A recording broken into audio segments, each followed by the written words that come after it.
अस्सलाम वालेकुम। मेरा नाम डॉक्टर काजी अदनान है और मेरा ताल्लुक़ निस्तर हॉस्पिटल मुल्तान से है। आज की वीडियो में हमने ये डिस्कस करना है कि सी सेक्शन यानी बड़े ऑपरेशन से बच्चा पैदा होने के बाद 12 से 24 घंटे में हमने कौन कौन सी एहतियात करनी है। पिछली वीडियो में हमने ये देखा था कि पहले 12 घंटे में हमने किन किन चीज़ों का ध्यान रखना होता है। तो खाने पीने और हरकत की जो कहानी है वो मोस्टली 12 घंटे के बाद शुरू होती है। तो आज हम इन दो चीज़ों को मेनली डिस्कस करेंगे कि खाने पीने और हरकत के हवाले से क्या गाइडलाइंस हैं। 12 घंटे के बाद क्योंकि आंतों में जो है हरकत शुरू होती है और हम पेशेंट को सबसे पहले जो खाने का बोलते हैं उसमें हम लिक्विड शुरू करते हैं, यानी उसको हम कुछ पिलाते हैं। सबसे पहले ग्रीन टी का कहा जाता है कि आप 3 से 4 घूंट ग्रीन टी के पी लें और उसके बाद हम देखते हैं कि मरीज़ को कोई उल्टी तो नहीं आ रही, कि मरीज़ जो खाना पीना हमने शुरू किया वो बर्दाश्त कर सकता या नहीं कर सकता। तो इसमें जो मोस्ट इम्पॉर्टेंट बात है वो है कि जो चीज़ें हैं थोड़ी थोड़ी लेनी चाहिए और वक्फे के साथ लेनी चाहिए। एक चीज़ आपने ली है उसके 3 से 4 घंटे बाद 3 घंटे बाद आपने दूसरी चीज़ लेनी है, अगर पिछली चीज़ आपको बर्दाश्त हो गई या कोई उल्टी या किसी किस्म का कोई मसला नहीं हुआ। अगर मरीज़ पहली जो हम खुराक देते हैं पीने के मुतल्लिक वो बर्दाश्त कर लेता है तो इट मीन्स के हम अगली खुराक कुछ घंटे बाद दे सकते हैं। और हम साथ हम मरीज़ से ये भी पूछ रहे होते हैं कि आपको हवा खारिज हो रही है, यानी हमारी आंतें जो हैं पेशेंट की वो हरकत में आई हैं या नहीं आई, ये भी हम साथ में देख रहे होते हैं, पूछ रहे होते हैं। अब 3 से 4 घंटे के बाद फिर हम चाय दे सकते हैं। चाय के साथ आधा कप चाय पी ले पेशेंट, 1-2 बिस्किट ले ले, लेकिन ऐसा नहीं है कि आप पूरा कप दे दें या एक बिस्किट खिला दें पूरा। हल्की हल्की थोड़ी सी माइन्यूट मिकदार में हमने चीज़ें देनी है ताकि जो आते हैं वो ऐसा ऐसा वापस अपनी जो असल उनका काम है उसकी तरफ वापस हैं, क्योंकि ऑपरेशन के बाद चीज़ें थोड़ी सी स्लो हो जाती हैं, रुक जाती हैं। अब 12 से 24 घंटे में आपने 2 से 3 आपने उनको पीने के हवाले से चीज़ें दे देनी है। पहले आपने ग्रीन टी दे दी, फिर कुछ घंटे बाद आप चाय बिस्किट दे देंगे, उसके बाद आप यखनी दे सकते हैं और इस तरह की चीज़ें ऐसा ऐसा। लेकिन शुरू जो हम करते हैं वो लिक्विड से करते हैं। दूसरे दिन में हम फिर जो है ना सॉलिड या सेमी सॉलिड्स की तरफ जाते हैं ताकि पेशेंट की न्यूट्रिशन और इस तरह की चीज़ें मेंटेन रहें, किसी किस्म का मसला ना हो। अब ये होगी खुराक की बात। इसमें जो एहतियात करने की बात है वो ये है कि कुछ लोग जूस का डब्बा दे रहे होते हैं या सबसे पहले ठोस ग़िज़ा दे रहे होते हैं, यानी खाने का कुछ दे रहे होते हैं। तो ऐसा नहीं करना चाहिए। डब्बे का जूस देंगे तो उससे भी मामला ख़राब होगा, और अगर आप सबसे पहले खाना देंगे या इस तरह की कोई चीज़ देंगे, हार्ड चीज़ देंगे, तो उससे भी मसाइल पैदा हो सकते हैं। पानी भी हल्का फुल्का आप साथ में दे सकते हैं पेशेंट को, सिप्स लेता रहे ताकि गला या होंठ वगैरह खुश्क ना हो। और बाकी जो चीज़ें हैं वो यही है कि जो यूरिन आउटपुट है पेशेंट का, जो पेशाब की नाली लगी हुई है उसमें कितना आ रहा है, कितना फ्लूइड जा रहा है, वो चीज़ें देखनी चाहिए। मरीज़ को जो है जो मेडिसिन है, एंटीबायोटिक्स हैं, फ्लूइड है, वो चीज़ें जानी चाहिए। और दूसरी बात, अगली बात ये है कि माँ को जो है ना बच्चे का दूध पिलाना चाहिए। आप को जो बच्चा है वो माँ के साथ रहना चाहिए, उनके साथ सोया हो, यानी जिस्म के साथ उनका टच होना या एक कुर्बत होना वो ज़रूरी है, इंटीमेसी होना बहुत ज़रूरी है। और ब्रेस्ट फीडिंग भी साथ साथ जारी रहनी चाहिए। ये होगी हमारी खुराक के मुतालिक 12 से 24 घंटे में। अब आते हैं मूवमेंट, यानी हरकत कब करनी चाहिए, चलना फिरना कब शुरू करना चाहिए। चलने फिरने के बारे में जो गाइडलाइन है वो ये है कि 12 घंटे के बाद आप उठ के बैठ सकते हैं, और अगर आपको नॉर्मल लगता है, कोई इशू नहीं होता, तो आप बेड से नीचे यानी टांगे लटका के भी बैठ सकते हैं। थोड़ा सा ग्रेविटी का असर पड़े और आप फिर देखें कि हमें कोई मसला चक्कर तो नहीं आ रहे, या जो है ना स्टिचेज़ में जहाँ पे ज़ख्म है वहाँ पे दर्द तो नहीं हो रहा। हल्का फुल्का दर्द रहता है क्योंकि ऑपरेशन हुआ है, लेकिन ये है कि ज़्यादा बड़ा मसला नहीं होता। अब हमने पेशेंट को उठा के बिठा दिया, थोड़ी देर उठ के बैठ जाए, वो करवट ले ले या बेड पे जो है ना टांगे लटका के बैठ जाए। 15 से 16 यानी 18वें घंटे 19वें घंटे में आप पेशेंट को फिर चला सकते हैं। कुछ लोग इस तरह करते हैं कि 1 दिन 2 दिन 3 दिन तक जो है ना पेशेंट पड़ा रहता है बेड साइड पे। कुछ उनकी कल्चरल रीज़न होती हैं या एक पीछे से चल रहा होता है, यानी जो उनके साथ बाकी फीमेल्स होती हैं वो कहते हैं कि नहीं आपने चलना नहीं है। तो इसके बारे में ये है कि आप जितनी जल्दी चलना शुरू करेंगे आपकी रिकवरी के चांसेस उतने अच्छे होंगे। जितना आप पहले मूव करेंगे, बेड से उठेंगे, तो आपकी रिकवरी, आपका खाना पीना, आपका जो ज़ख्म है उनका भरना और जल्दी छुट्टी मिलना, घर जाना, सेहतमंद होना, उसके चांसेस ज़्यादा हो जाते हैं। अगर आप बैठे रहेंगे तो फिर इन्फेक्शन के चांसेस, सेडेंटरी लाइफस्टाइल और इस तरह फिर मसाइल और बढ़ते जाते हैं। लिहाजा हम इनकरेज करते हैं पेशेंट को कि वो जल्दी चलना फिरना शुरू करें। अब ये हो गई मूवमेंट। मूवमेंट में सबसे पहले अब पेशेंट जब जा रहा है तो वॉशरूम तक चला जाएगा, क्योंकि जब 24 घंटे गुजरेंगे तो उसके बाद पेशाब की नाली निकाल दी जाएगी, तो ऑटोमेटिकली पेशेंट को वॉशरूम तक चल के जाना पड़ेगा। तो इतना सफ़र 3 से 4 मिनट चलना नॉर्मल है। आप दिन में 1 बार चल लें, 2 बार, 3 बार, जितना आप बर्दाश्त कर सकते हैं। यानी इसमें कोई हार्ड एंड फास्ट रूल नहीं है कि इतनी देर चलना चाहिए। 2 से 3 मिनट आप चल सकते हैं। वॉशरूम आपने दिन में 2-3 बार जाना होगा तो वो उसी में जो है ना पूरा हो जाएगा। बाकी वॉशरूम के लिए जो इंस्ट्रक्शन हैं वो पहले कुछ दिन आपको कमोड इस्तेमाल करना चाहिए। आप नीचे बैठेंगे तो पेट के जो मसल्स हैं या ज़ख़म है उसके ऊपर दबाव पड़ने के चांसेस होते हैं, और क्योंकि पेशेंट थोड़ा सा स्ट्रेन भी करता है डेफिकेशन के वक्त, यानी जब वॉशरूम में होता है, तो वो जब बैठा होगा तो फिर इतनी उनको ज़ोर भी नहीं लगाना पड़ेगा। अगली बात है, कुछ पेशेंट्स को जो ना खांसी वगैरह हो रही होती है, तो कोशिश करें खांसी पेशेंट को ना आए, या कोई सिरप वगैरह साथ आप इस्तेमाल कर लें, क्योंकि खांसी पड़ती है तो फिर वुंड के ऊपर जो है ना स्ट्रेच पड़ता है, पेन होता है, और इतना बड़ा मसला नहीं होता। लेकिन कोशिश करें कि जो है ना ज़्यादा खांसी पेशेंट जो पेशेंट है वो ना करे। अब ये है हमारी मूवमेंट के मुतालिक या बाकी जो चीज़ें हैं 24 घंटे। अब यहाँ पे हमारा पहला दिन जो है कंप्लीट हो जाता है, यानी 24 घंटे हमारे कंप्लीट हो गए। अब दूसरा दिन शुरू होता है। दूसरे दिन में हम सॉलिड्स, सेमी सॉलिड दे सकते हैं। उसमें हम जो खुराक की बात है, आप कीमा दे सकते हैं, और यखनी कोशिश करें देसी जो मुर्ग हो, देसी चीज़ हो, उसकी आप यखनी बना के पेशेंट को दें। कीमा दे सकते हैं, और हल्की फुल्की रोटी दे सकते हैं। फ्रूट्स दे सकते हैं, जो मौसमी फ्रूट्स हैं वो खिला सकते हैं। और इसके अलावा जो है बाकी जो नॉर्मल ग़िज़ा है, सब्ज़ी वगैरह भी ले सकते हैं, और 2 चरने वाले रोटी के भी ले सकते हैं, क्योंकि पेशेंट को जो है ना खाने पिलाने में इनकरेज करना चाहिए। बोतल से थोड़ा बहुत जा रहा होता है। आप 1 या 2 दिन हॉस्पिटल में हैं तो फ्लूइड आपका जो न्यूट्रिशन है वो ड्रिप से भी आ रही है, लेकिन 12 से 24 घंटे और दूसरे दिन आपको ओरल भी लेना चाहिए, और अच्छा खासा जो है ना आपको न्यूट्रिशन का ख्याल रखना चाहिए।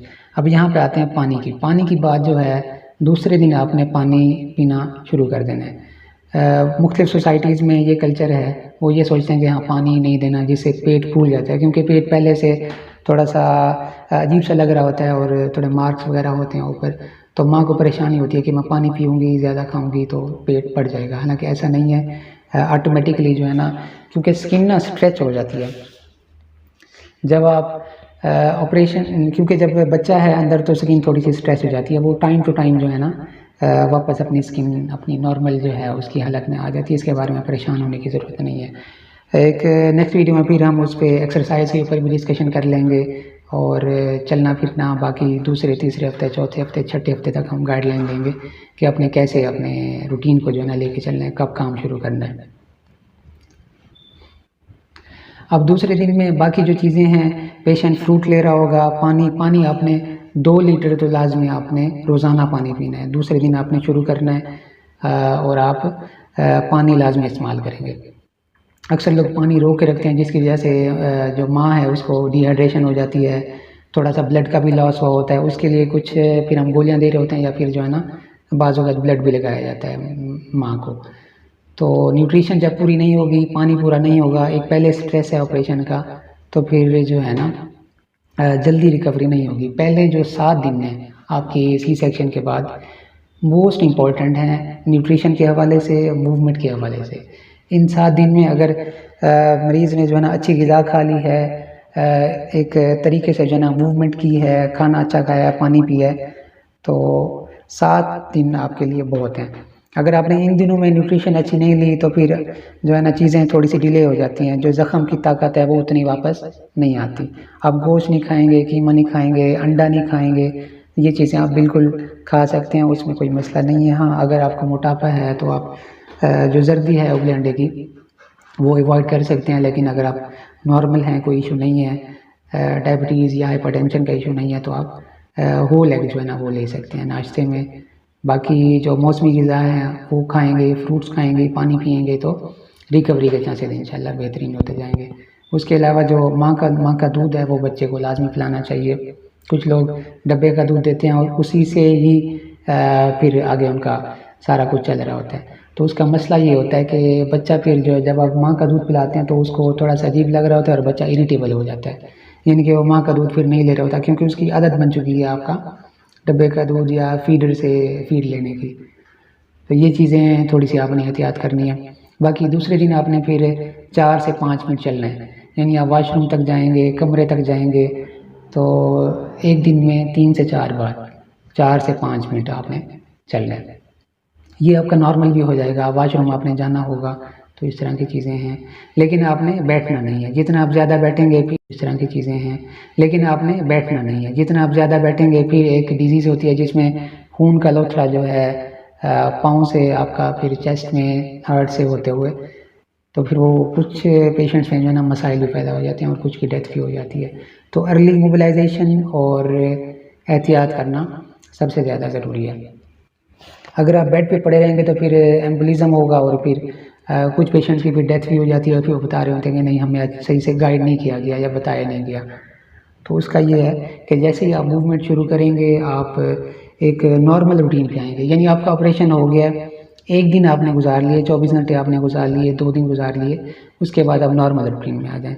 नॉर्मल रूटीन का मतलब ये नहीं है कि हैवी काम शुरू कर दें या एक्सरसाइज शुरू कर दें, इस तरह नहीं है, लेकिन न्यूट्रिशन और मूवमेंट के हवाले से आपने कोई कंप्रोमाइज़ नहीं करना। अब ये होगी हमारी दूसरे दिन के बाद। अब चलते हैं हम तीसरे दिन। तीसरे दिन हमने क्या करना है? तीसरे दिन ये है कि आप वही पानी इस्तेमाल कर रहे होंगे 2 से 3 लीटर रोज़ाना, बच्चे को दूध पिला रहे होंगे। और हाँ, जो आपकी पट्टी है, ज़ख़म की पट्टी है, उसको भी आपने देखना है। बाज़ औक़ात कुछ लोग कुछ सेंटर्स पे ये होता है कि वो 24 घंटे बाद चेंज करवाते हैं, कुछ कहते हैं नहीं 2 दिन बाद चेंज करनी चाहिए। तो ये मुख्तलिफ गाइडलाइंस हैं, तो वो आपको हॉस्पिटल में बता दिया जाता है कि अपनी पट्टी को कैसे चेंज करना है या दोबारा उस पट्टी को लगाना है। वो जो नर्सेज हैं वो आपको बता देती हैं इस तरह करना है।